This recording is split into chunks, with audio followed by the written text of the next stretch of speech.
He crossed the street as if he wasn't there. The city pulsed with horns, screams, and the dry sound of tires skidding on wet asphalt.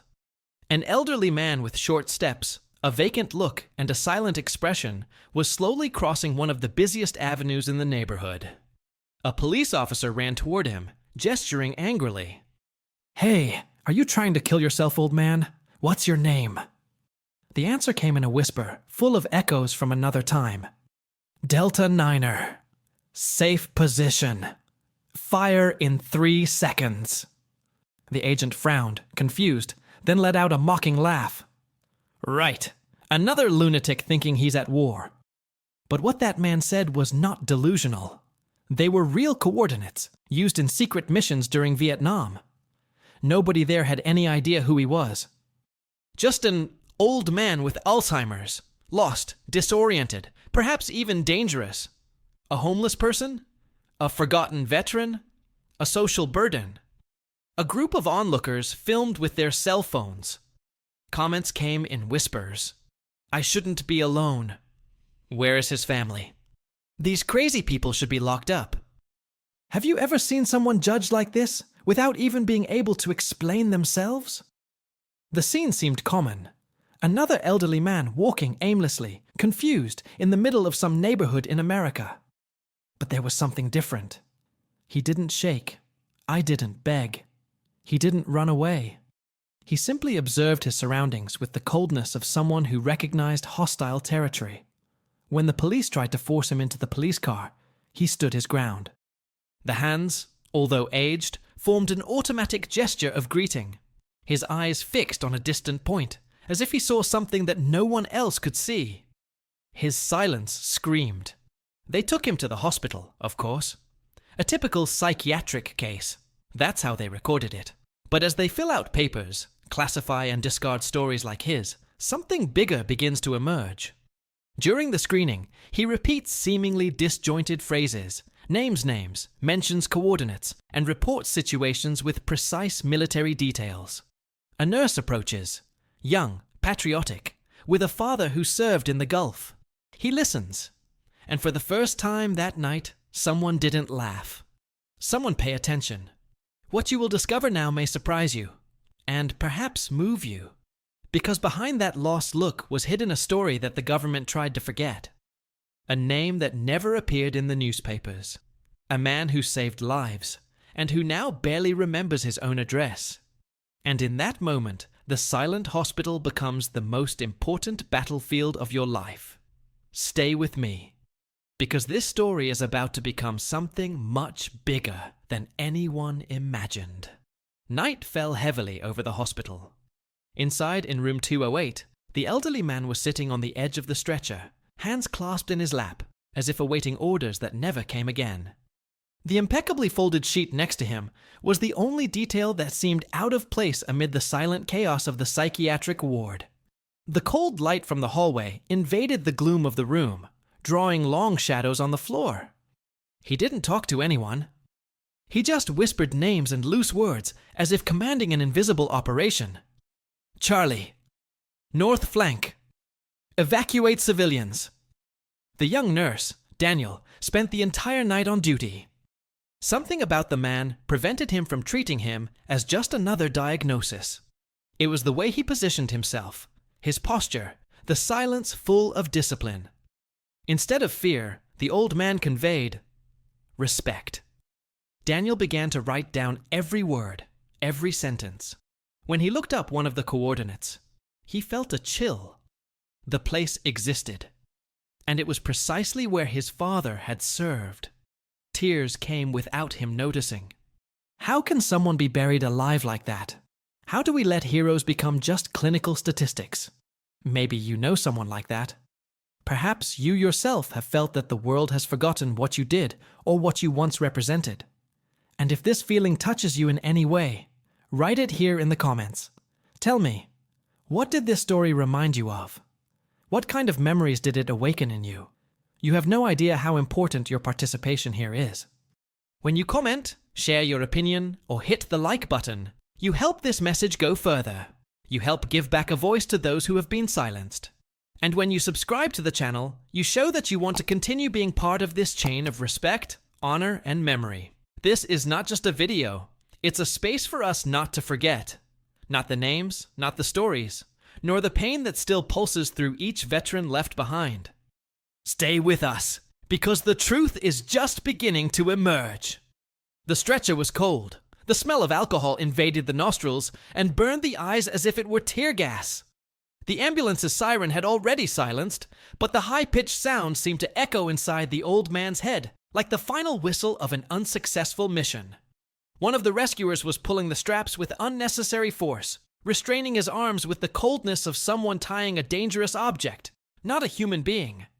The other filled out the medical form with torn and dry sentences, like someone who is too tired to care.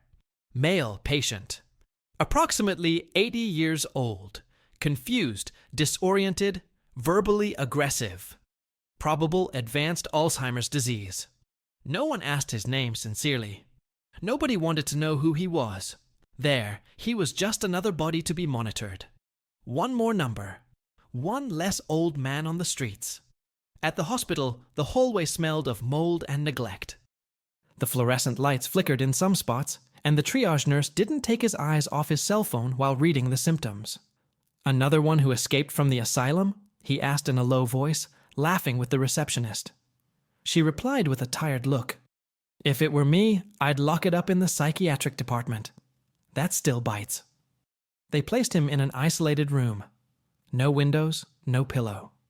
Just a cold stretcher, a rough blanket, and a heart monitor with the alarms turned off so as not to disturb. He remained silent, not out of fear, but out of exhaustion. His eyes roamed every corner of the wall as if analyzing an escape route. He moved his fingers slowly, as if he were still holding an invisible rifle. Nobody noticed the detail. No one noticed the discipline. His silence was mistaken for apathy. But inside, a war was still going on.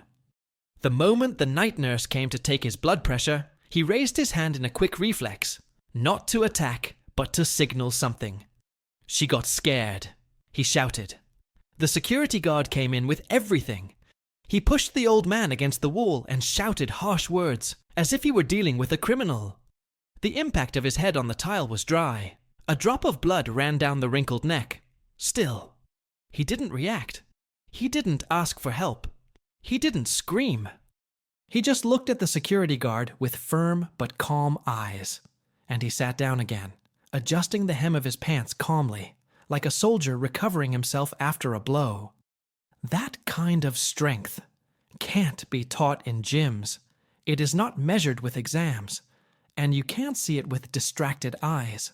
But it was there, alive, real, painful, in every gesture of this man who was judged without a chance of defense. Hours later, alone in the dark, he began to whisper again.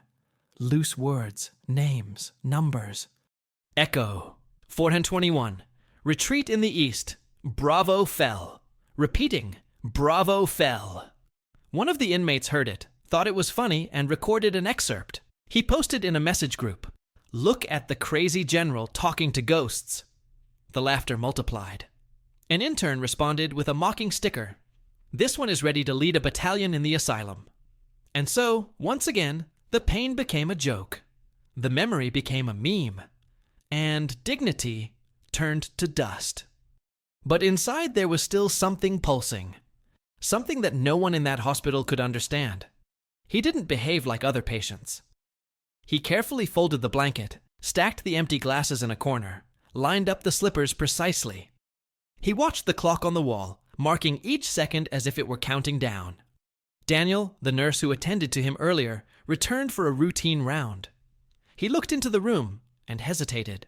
There was something strange, something different. The old man stared at the wall as if he could see beyond the concrete. He murmured names again, but this time, Daniel understood one of them. Lieutenant Hawkins. His father spoke of that name with reverence. He was a man who died saving comrades on a classified mission in Vietnam, but that name was not in the public files. He shouldn't be remembered by anyone. Unless... Daniel slowly entered the room. He approached without saying anything, just listened. He took a pad and started writing down the phrases, the names, the coordinates. His heart quickened when he recognized yet another point mentioned by his father in stories he told at dinner, but always in a low voice, as if he were breaking a pact of silence. And then, in that stuffy, forgotten environment, a thread of truth began to unravel. A lost name began to echo again, and what everyone dismissed as madness. Perhaps it was just the final trail of a mission that had not yet ended.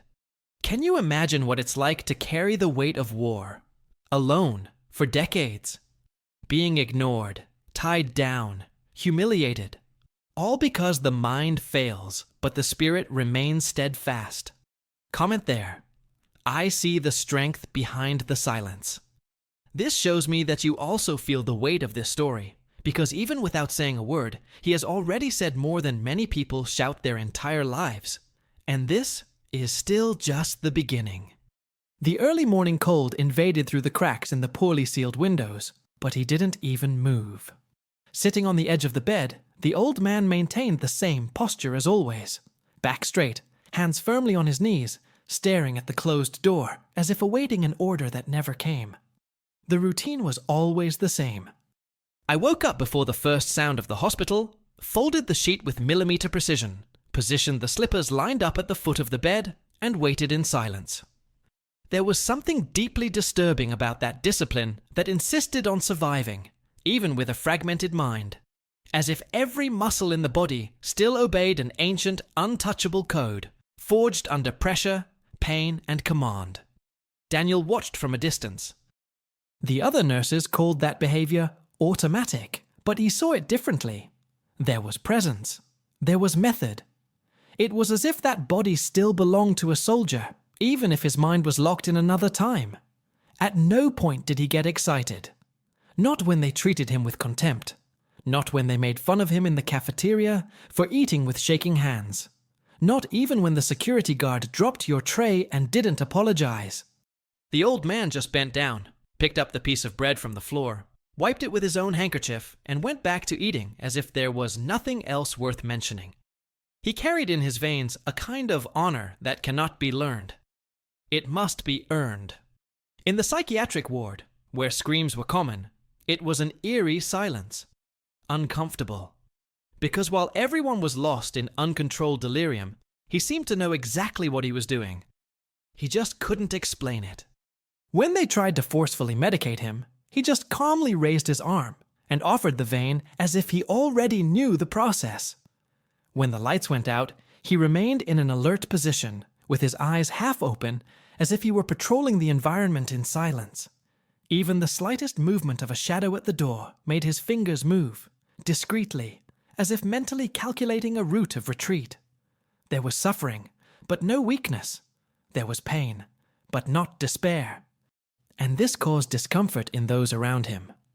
Because no one could explain how someone so fragile could, at the same time, seem so strong. The truth is, he didn't need to talk.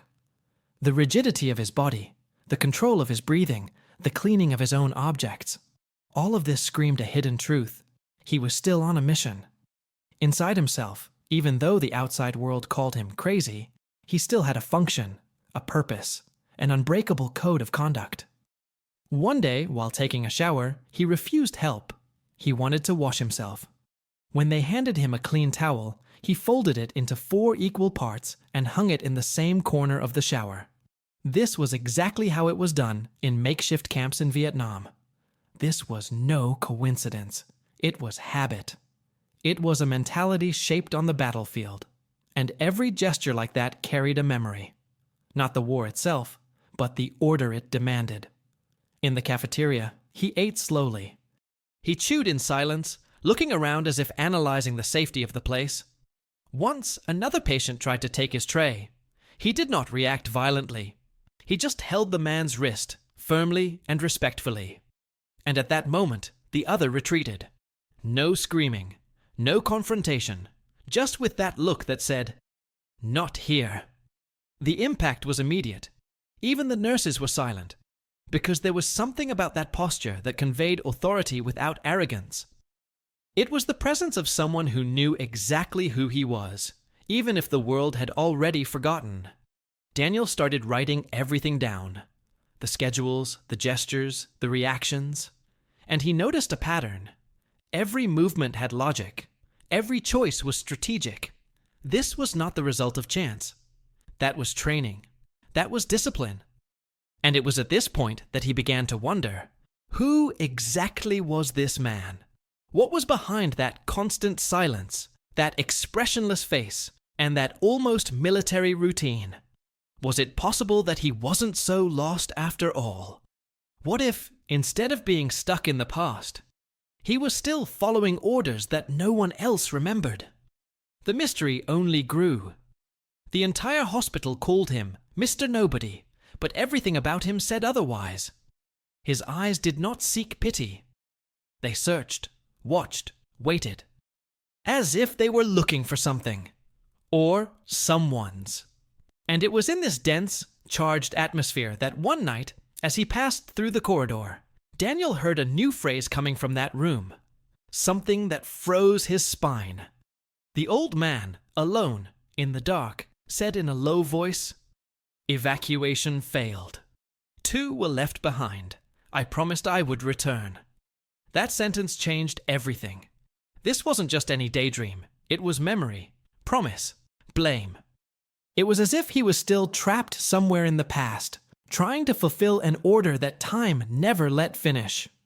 And maybe he would have been the only survivor, or the only one who knew something that couldn't be forgotten. Write it in the comments. I see the mission behind the silence. This helps keep the conversation alive about respect, identity, and the legacy of those who never stopped fighting, even in silence. The rain pounded on the hospital's tin roof like rhythmic gunfire from a distant conflict. Inside the dark room, where silence was law, something started to happen. The old man spoke in his sleep. They weren't disconnected murmurs or wild delusions. It was a clear, precise sequence, as if he were transmitting information by radio. Echo zone. Coordinate 2-4 alpha. Withdrawal compromised. Air backup in 12 minutes. The voice was firm. Directed. He carried a security that did not match the clinical state in which they said he was. Daniel, who was passing through the corridor at the time, stopped at the half-open door and felt his body go cold. That wasn't crazy. It was a code. The next morning, while the city was still waking up under heavy clouds, Daniel couldn't get those words out of his head. He did what no one at the hospital had done. He wrote everything down. Every coordinate, every name, every seemingly loose sentence. When he got home, he typed one of the names mentioned. Anvil Base, Vietnam, 1970. For a moment, nothing appeared. But when activating a search of old military files, an encrypted report emerged with a black stripe over 80% of the content. The name was there. But the operation... classified. Erased from official history. It was then that Daniel realized that man was not just another veteran. He knew too much. He had been to places the government tried to hide. And now, trapped in a weakened body, he was trying to fulfill the duty he promised to never abandon. Remember what no one can forget. The information was leaked. Subtly, but sufficiently. 2 days later, 3 men in dark suits discreetly entered the hospital. One of them, older, with grey hair and a rigid posture, asked for access to the patient. He didn't explain why.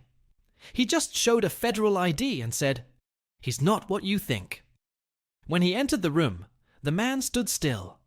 He watched the veteran for long seconds. Then, his voice breaking, he spoke quietly. "Sergeant Wallace." The old man looked up, and for an instant, just one, his expression changed, as if a fog had lifted for a second. The lips trembled. Breathing changed. But he didn't respond. He just raised his right hand slowly to his forehead and saluted. The agent swallowed hard. He muttered, "He was presumed dead in 1973, after the Iron Sky mission. We never found the body." But the codes he whispered were extraction codes. and no one other than the Alpha team had access to them. The entire hospital was gripped by an invisible tension. There were no announcements, no official announcement, but nurses started to comment. Someone said they saw a government vehicle leave with medical records. Another commented that cameras were deactivated that morning. Daniel, who was watching everything in the shadows, felt his stomach turn. I was at the center of something big.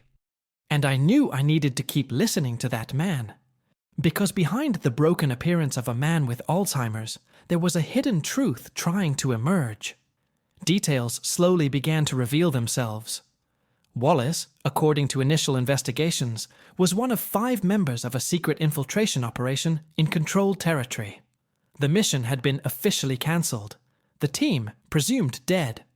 But something went wrong. 2 agents never returned. A third, seriously injured, was extracted. The others disappeared. Wallace had since disappeared. But now he was there. In a civil hospital. Mistaken for a mental patient. Isolated, neglected, ignored. And yet, his mind, or what was left of it, still functioned at levels most did not understand. Memory may fail, but instinct, oath, and discipline remain. That's why, even between bouts of disorientation, he kept repeating names, maps, warnings. It wasn't madness. It was loyalty. It was guilt. It was a ransom demand, not for himself, but for those he left behind.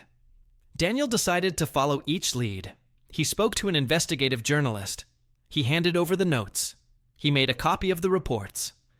Everything in secrecy. I knew I was messing with something delicate, but I could no longer pretend that it was just a coincidence. With each sentence Wallace said, more fragments fell into place. And the portrait of what really happened in that distant country, decades ago, began to form. Not like in the books, but like the scars of those who survived and never spoke. Write it in the comments. There are truths that time cannot erase. Because certain stories don't need to be made up. They just need to finally be heard. The first applause was timid. 1 or 2 claps of hands between the sound of the Navy band rehearsing the national anthem in the hospital courtyard. Then came the teary eyes, hands covering trembling mouths, and the absolute silence that fell over the neighborhood, as if even time respected what was about to happen.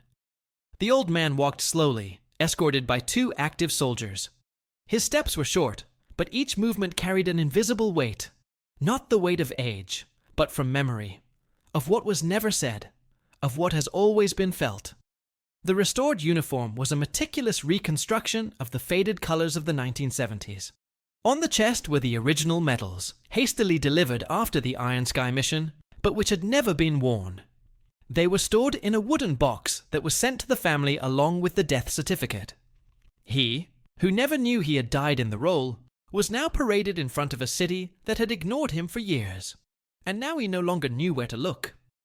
The image looked cinematic. The sun between heavy clouds cast a golden light that streaked the ground and touched his face delicately. It was as if the whole of heaven was there to ask for forgiveness. Each medal jingled lightly with each step, like bells reminding the world that here was someone who had been invisible for too long. The mayor stepped forward, microphone in hand, eyes red. He tried to start a speech, but his voice broke. He swallowed his pride, lowered his head and said only, "Forgive us." No one needed more words. The old man just looked around, as if trying to recognize the faces, the sounds, the gestures. It was as if part of him was still in another era, another jungle, another mission. And yet, there he was, whole, firm, unshakable. When asked his name, he hesitated for a second. He looked up at the sky, took a deep breath, and replied with a slight smile, "I'm just a soldier who returned home." And at that moment, no one else saw Alzheimer's. No one else saw illness. They saw a man carrying, with his spine straight, the history of a country on his back. Veterans from the city were present. White-haired men, walking sticks, wheelchairs, some with visible scars, others with wounds too invisible to name. Everyone stood up, one by one, and they saluted. People were crying. Some apologized in low voices. Others just watched, touched by a reverence that they no longer knew how to practice. This was not a ceremony. It was a reckoning with the past, a belated recognition of a value that was buried alive, but that never stopped breathing. The children of that neighborhood who grew up hearing that the old man walked around talking to himself now saw their parents in silence, many of them tipping their hats, others with their hands on their hearts, and suddenly the rumors, the jokes, the cruel nicknames lost strength. All mockery became shame, and the shame turned into respect. For the first time in many, many years, that neighborhood stopped. Literally. No cars honked, no children screamed, no dogs barked. It was as if everyone had been touched by the same shiver. The band finished the anthem. The last notes hung in the air like a prayer.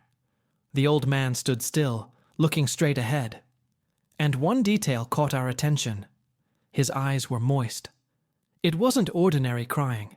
It was the pain of someone who was finally seen, and perhaps also the pain of those who knew that many others did not have the same chance. Because Wallace wasn't just Wallace.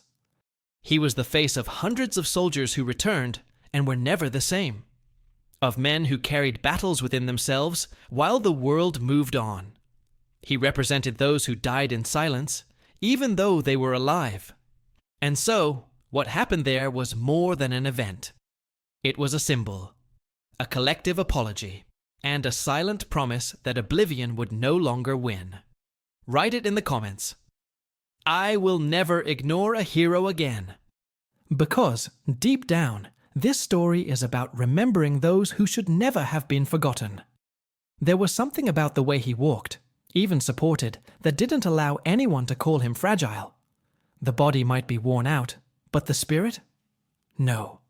The spirit resisted with the firmness of someone who saw death up close and decided to continue anyway. Sergeant Wallace was living proof that some battles do not end on the battlefield, but continue inside the soul, silently, day after day. And not every uniform hangs. Some remain stuck to the skin, invisible but impossible to tear off. In the days following the public tribute, many things changed. The hospital began to treat him with respect. Visitors came from far and wide. Documentaries began to be produced. Reporters, politicians, families of missing soldiers. But the most striking thing was the presence of a boy. A teenager, no more than 15 years old, who appeared there carrying an old photograph. It was a yellowed image, folded at the edges. He said he was the grandson of a soldier who fought alongside Wallace. This grew from hearing that that man had been left behind, and that grandfather never forgave himself for that. Wallace looked at the photo carefully. The eyes wavered. The hands shook. He whispered a name. It was the same name that the boy repeated every night in prayer. This one was the bravest man in my troop, Wallace said in a weak but firm voice. And then the boy, unable to contain his tears, knelt down next to the chair and said, "My grandfather waited his whole life for this." And it was at that moment that the depth of this journey was understood.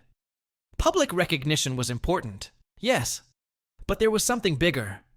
The intimate impact, emotional healing, the connection between generations. Wallace hadn't come back just for him. He was the forgotten link between the living and those who never returned. The last voice of an erased chapter in history. A bridge between what we were and what we pretend not to see anymore. Today's world runs too fast for those who have lived through the weight of time in the trenches.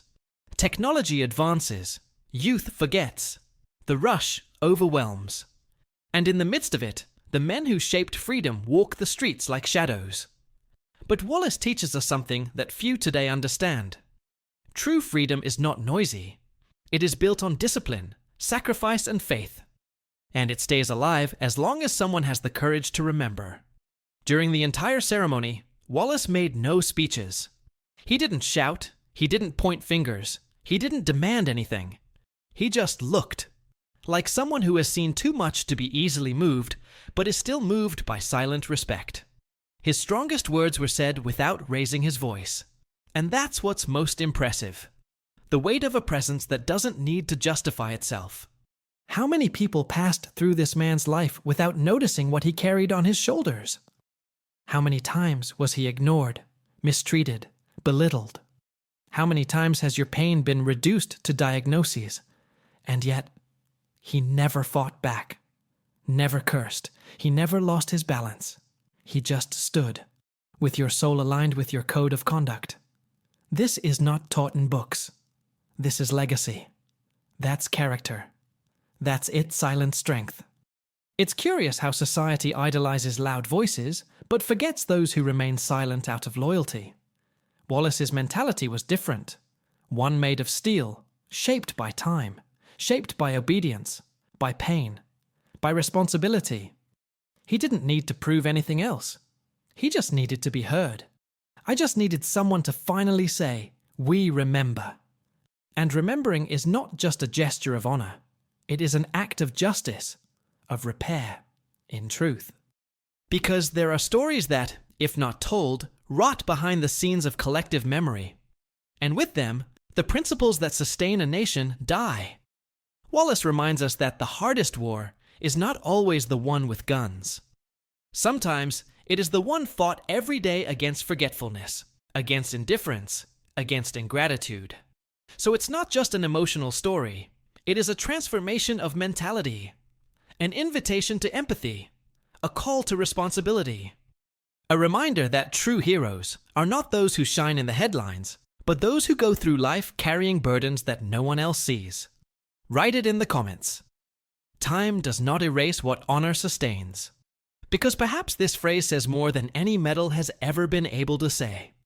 Sergeant Wallace's story is not just about one man.